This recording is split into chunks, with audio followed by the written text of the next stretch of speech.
بحلب، مدينتي.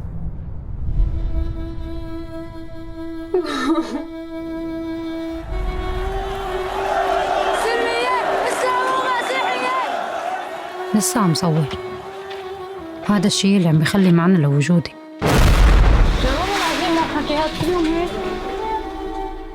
ما حدا منا كان عنده أي فكرة دكتور حمزة كيف رح تتغير حياتنا للأبد.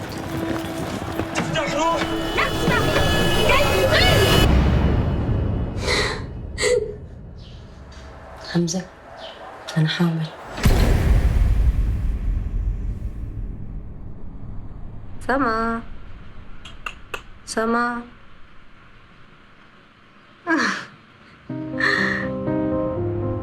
سما، عملت هالفيلم مشانك.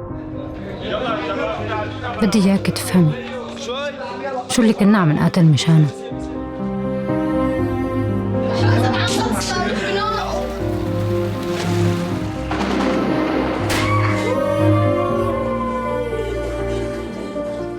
بحبك كثير أكثر من شو في ضرب كثير اليوم؟ سما، أنا بعرف إنك عم تفهمي شو عم بصير.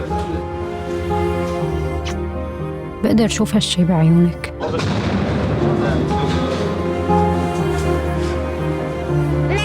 ما عم تبكي مثل أي طفل عادي.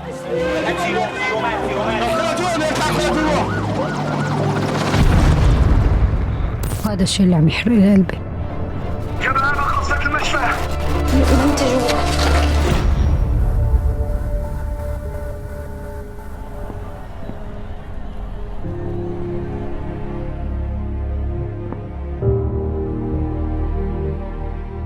سما، رح تسامحيني؟